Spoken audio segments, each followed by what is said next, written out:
Hello everyone, I hope आप सब लोग अच्छे होंगे। और आज मैं इस वीडियो में बात करने वाली हूँ कि ये जो फ्रीडम वर्ड है, यानी जो ये फ्रीडम शब्द है, इसका अपने आप में अलग अलग मीनिंग या अर्थ होता है। इससे हम सबसे अच्छा देख सकते हैं अगर हम दो ट्रेडिशन या दो सोसाइटी में फ्रीडम को कैसे समझा गया है उसके माध्यम से समझ सकते हैं। तो आइए समझते हैं। पहला जो ट्रेडिशन होगा वो हम लेते हैं इंडियन ट्रेडिशन, और जो दूसरा ट्रेडिशन होगा वो वेस्टर्न ट्रेडिशन। अब हम देखें कि भारतीय समाज या पाश्चात्य समाज में, या भारतीय परंपरा या पाश्चात्य परंपरा में फ्रीडम को कैसे समझा गया है। तो सबसे पहले यहाँ पे हम वेस्टर्न यानी पाश्चात्य ट्रेडिशन की बात करते हैं। तो देखें कि जो वेस्टर्न ट्रेडिशन रहा है उसमें जो फ्रीडम है उसको एक एक्शन, एक चॉइस, एक डिसीजन के रूप में वहाँ के जो फिलोसफर्स या थिंकर्स रहे हैं उन्होंने इसको उस रूप में बताया है या समझाया है, जहाँ पे आप देख सकते हैं कि कोई भी व्यक्ति या ह्यूमन बीइंग वो फ्री हो सकता है अपने एक्शन के लिए, चॉइस के लिए, डिसीजन के लिए। और या तो आप अपने एक्शन और चॉइस और डिसीजन के लिए डिटरमिन्ड हो सकता है, या वो दोनों हो सकता है, फ्री भी हो सकता है, डिटरमिन्ड भी हो सकता है।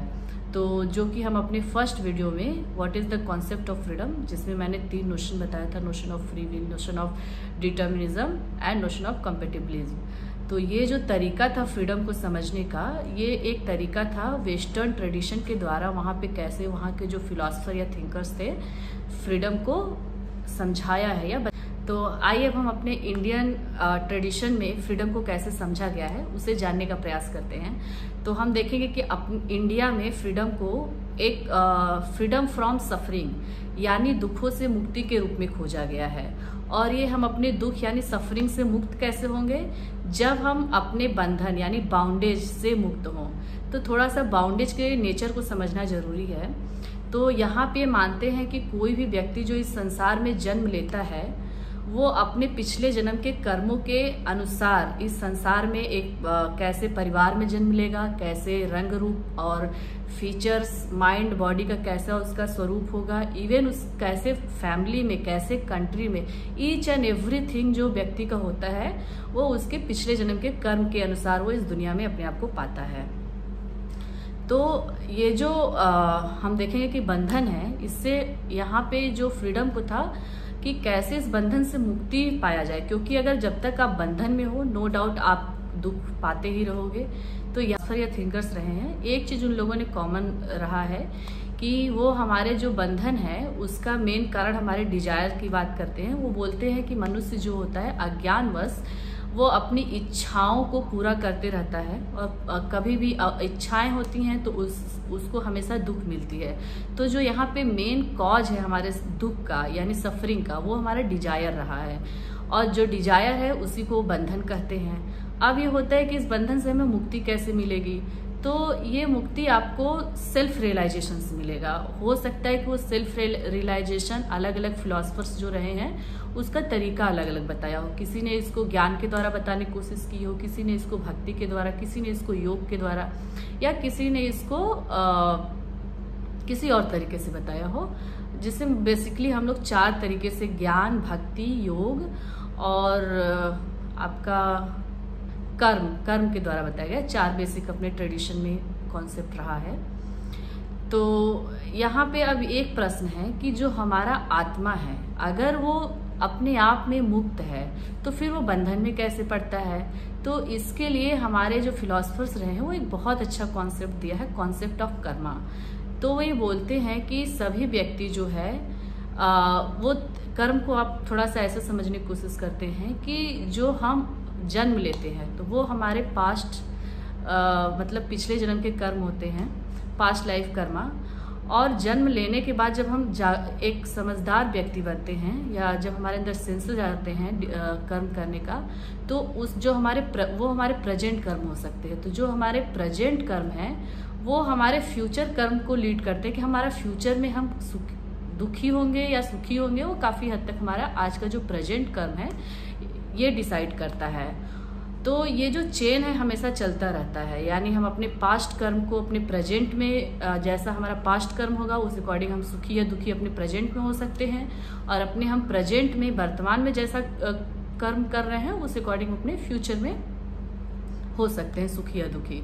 तो इस चेन को मेनली उन लोग का पर्पस था ब्रेक करने का, और ये जो ब्रेक है वो तभी हो सकता है जब हम ये समझ जाए कि जो हमारा सेल्फ है वो अपने आप में एक लिबरेटेड यानी फ्री सेल्फ है, वो बंधन में आ जाता है माइंड, बॉडी और सेंसेस यानी मन, शरीर और इंद्रियों के जब ये संपर्क में आता है तो वो बंधन में पड़ जाता है। और ये बुद्धि या आप कह सकते हो शरीर, मन और इंद्रिय, इनके संपर्क में वो आता क्यों है? तो वो सिंपल सा बोलते हैं कि अज्ञानवश उसके अंदर डिजायर्स हमेशा होती हैं। डिजायर्स जिसको उन्होंने लोभ, लालच, कामना अलग अलग तरीके से उसको बताया है। तो जब तक आपके अंदर डिजायर होगी ऑब्वियसली आपके अंदर लोभ होगा, लालच होगा और आप हमेशा ऐसे कर्म करते रहोगे। तो बेसिकली मुक्ति का यहाँ पे जो समझने का कॉन्सेप्ट रहा है वो कॉन्सेप्ट ऑफ मोक्षा के थ्रू, कॉन्सेप्ट ऑफ मोक्ष के थ्रू जो फिलोसफर्स रहे हैं उन्होंने बताया है। तो बेसिकली कॉन्सेप्ट ऑफ मोक्ष आप इसको दो तरह से बताए हैं। कुछ फिलोसफर का मानना है कि आप मोक्ष विद इन लाइफ पा सकते हो, यानी जिंदा रहते हुए भी आप मोक्ष पा सकते हो जब अपनी इच्छाओं से मुक्त हो जाओ, जब आपको अपने सेल्फ यानी आत्मा का रियल स्वरूप का ज्ञान हो जाए या आप उसको रियलाइज कर लो। और कुछ फिलोसफर्स मानते हैं कि नहीं, जब तक आप अपने शरीर के साथ इस वर्ल्ड में रहोगे कभी भी आप अपने डिजायर फ्री नहीं हो सकते हो। आपके अंदर इच्छाएं हमेशा रहेंगी और जब तक इच्छा रहेगी आपको दुख मिलता है। तो अब हम ये समझें कि ये जो दो ट्रेडिशन में कॉन्सेप्ट ऑफ फ्रीडम को हम अभी बात किए हैं उसको अगर हम अपने प्रैक्टिकल लाइफ यानी व्यवहारिक जीवन से जोड़ के समझने की कोशिश करें तो कहाँ तक ये महत्वपूर्ण या रिलेवेंट होगा। तो अगर हम वेस्टर्न ट्रेडिशन के अकॉर्डिंग जिस तरीके से फ्रीडम को बताया गया था कि हम फ्री होते हैं अपने डिसीजन और चॉइसेस और एक्शन के लिए, या हम फ्री होंगे या हम पूरी तरीके से हम अपने एक्शन और चॉइसेस और डिसीजन के लिए फ्री पाते हैं या यानी कंप्लीटली डिटरमिन पाते हैं या पूरी तरीके से इसको निर्धारित पाते हैं। या एक जो थर्ड नोशन था, नोशन ऑफ कंपेटिबिलिटी, तो अगर एज ए कॉन्सेप्ट देखा जाए तो हो सकता है कि फ्री विल या डिटर्मिनिज्म यानी कंप्लीट फ्रीडम और complete determinism as a concept ठीक हो, बट अगर आप उसको अपने प्रैक्टिकल लाइफ में जोड़ने की कोशिश करोगे तो वो काफी हम अपने आप को उससे कनेक्ट नहीं कर पाते हैं, क्योंकि एक्चुअल में कोई भी व्यक्ति कभी भी पूरी तरीके से फ्री नहीं होता है। वो हमेशा अपने आप को एक कंडीशन में ही पाएगा। वो कंडीशन आपका समाज हो सकता है, आपकी अपनी बॉडी हो सकती है और अदर्स हो सकते हैं, अदर व्यक्ति यानी दूसरे व्यक्ति भी हो सकते हैं। इसको हम बहुत अच्छे से समझेंगे जो नोशन ऑफ कंपेटिबिलिज्म रहा है। एक कंटेम्प्रेरी इंडियन फिलोसफर्स रहे हैं दया कृष्णा, जब हम उनके कॉन्सेप्शन ऑफ फ्रीडम की बात करेंगे तो। और कंप्लीट डिटर्मिनिज्म भी हमारे प्रैक्टिकल लाइफ से इम्प्लीमेंट नहीं होता है, क्योंकि चाहे हम बायोलॉजिकल डिटर्मिनिज्म की बात करें या साइकोलॉजिकल डिटर्मिनिज्म की बात करें या थियोलॉजिकल डिटर्मिनिज्म की बात करें, इन सारे केसेस में बहुत सारे काउंटर आर्ग्यूमेंट यानी इनके क्रिटिक्स मिले हैं। या प्रैक्टिकल लाइफ में भी आप देख सकते हो कि कोई भी व्यक्ति कभी भी पूरी तरीके से डिटर्मिन नहीं होता है अपने एक्शन, चॉइस और डिसीजन के लिए। और इसका सबसे अच्छा एग्जाम्पल्स हम खुद अगर अपने सोसाइटी में देखने की कोशिश करें तो एक ही पेरेंट्स के बच्चे 2-4 अगर पहले के अकॉर्डिंग देखें तो सबके अलग अलग डिसीजन मेकिंग, चॉइसेस और एक्शन होते हैं, और किसी भी सर्कमस्टेंसेस में कभी भी कोई भी कुछ भी करता है। तो इसका बेस्ट एग्जांपल है कि कोई भी व्यक्ति अपने समाज में हम देखेंगे कि अपने परिस्थिति से फाइट करके बहुत कुछ अपने लाइफ में वो अचीव करता है, जहाँ पे ना तो उसकी जन्म डिटरमाइंड करता है, ना गॉड डिटरमाइंड करता है, या ना उसकी साइकोलॉजी, ना वातावरण। तो यानी कोई भी डिटर्मिनिज्म कभी भी किसी को पूरी तरीके से निर्धारित नहीं करता है। इवन हम ह्यूमन बीइंग या जो व्यक्ति होता है वो हमेशा अगर अपने फ्रीडम को जोड़ के देखे अपने व्यवहारिक जीवन से तो वो हर कंडीशन में फ्री और डिटर्मिन दोनों अपने आप को पाता है। और उसकी ये जो डिसीजन मेकिंग है या जो एक्शन है, चॉइस है, हो सकता है कि वो ज़्यादा सक्सेसफुल फील करे अगर उस अकॉर्डिंग उसको सिचुएशन मिल जाए तो, और हो सकता है कि उसके डिसीजन और चॉइसेस और एक्शन में भी फेल हो जाए अगर उसको उस अकॉर्डिंग से सिचुएशन नहीं मिलता है। तो ये जो थर्ड पर्सपेक्टिव रहा है कि जहाँ हम फ्री भी हो सकते हैं और डिटर्मिन भी हो सकते हैं। तो ये काफ़ी हम अपने प्रैक्टिकल लाइफ से जोड़ के अपने व्यवहारिक जीवन में जिस तरीके से हम अपने फ्रीडम को महसूस करते हैं काफ़ी करीब रहा है। अब आते हैं इंडियन ट्रेडिशन की बात करते हैं, यानी भारतीय परंपरा में जो कॉन्सेप्ट रहा है, तो जो कॉन्सेप्ट ऑफ आपका है फ्रीडम फ्रॉम सफरिंग, और सफरिंग से मुक्ति आपको तभी मिलेगी जब आप अपने डिजायर से मुक्त हो। तो क्या ऐसा पॉसिबल है कि हम इस संसार में जीते हुए अपने डिजायर से मुक्त हो पाए? तो थोड़ा सा मुझे लगता है कि पॉसिबल नहीं होता है, क्योंकि देखो मोक्षा कौन पाता है, आफ्टर लाइफ जो है हम देखने जाते नहीं हैं। तो एज ए कॉन्सेप्ट ठीक है बताने के लिए जो हमारे ऋषि मुनि बता के चले गए हैं, बट अगर हम उसका विद इन लाइफ में अगर देखें तो डिजायर से फ्री होना बहुत असंभव बात नहीं है। इवन हमारे समाज में ऐसे एग्जाम्पल्स भी रहे हैं, गौतम बुद्ध रहे हैं, महावीर रहे हैं। एक टाइम के बाद उनके जो एक्शंस, जो डिजायर्स रहे हैं, वो लाभ और कह सकते हो लालच से ऊपर उठ के सोशल सेवा में लग गया। वो लोगों को भी मुक्ति दिलाने के लिए काम किए थे। पर इन प्रैक्टिकल लाइफ ऐसे व्यक्ति बड़ी कम मिलते हैं किसी भी समाज में।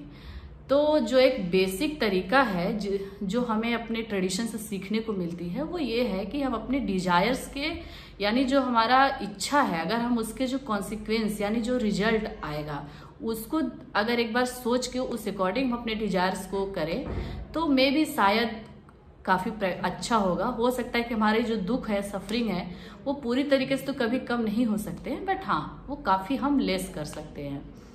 क्योंकि कुछ चीजें हैं जो हम अपने कंडीशन को पूरी तरीके से कंट्रोल नहीं कर सकते हैं, बट अगर हम अपने डिजायर्स को एक मॉडरेट डिजायर के रूप में देखें तो काफी हद तक हम अपने सफरिंग से बच सकते हैं। तो ये मेरा एक अपना ओपिनियन है। हो सकता है कि इसमें पर्सनली हर व्यक्ति का अपना अलग अलग as a subjective view point हो। सब्जेक्टिव मीन्स होता है कि हर व्यक्ति का अपना अलग सोचने का तरीका होगा, अनुभव होगा, जिस तरीके से उसका अपना ज्ञान का लेवल होगा। तो इन फाइनल मैं ये कहना चाहूँगी कि मेरा हर वीडियो बनाने का अपना एक पर्पज होता है। वो ये होता है कि हम फिलोसफिकल कॉन्सेप्ट को थोड़ा आसान तरीके से बताएं कि न केवल उसको फिलॉसफी के स्टूडेंट यानी जो फिलॉसफी पढ़े हैं या पढ़ रहे हैं वही समझ पाएं, बल्कि कोई भी इन जनरल इस वीडियो को देखे तो उसे ये सारे कॉन्सेप्ट समझ में आए। और इस कॉन्सेप्ट को बताने का मेरा पर्पज केवल ये नहीं है कि आप इस कॉन्सेप्ट को एज ए कॉन्सेप्ट समझो, बल्कि हर वो कॉन्सेप्ट को अपने आप प्रैक्टिकल लाइफ यानी व्यवहारिक जीवन में जोड़ के देखो कि कहाँ तक वो रिलेवेंट है। और आई थिंक मुझे लगता है कि फिलॉसफी का मेन काम ही यही रहा, क्योंकि जो पहले के समाज में फिलॉसफर हुआ करते थे वो एक समाज सुधारक हुआ करते थे। समाज में चली आ रही बहुत लंबे समय से जो उन्हें लगता था कि सही नहीं है उसको वो बदलने और चेंज करने का प्रयास करते थे। तो वो तभी होगा जब आप किसी भी ज्ञान को अपने व्यवहारिक यानी प्रैक्टिकल लाइफ से हमेशा जोड़ के समझने की कोशिश करेंगे।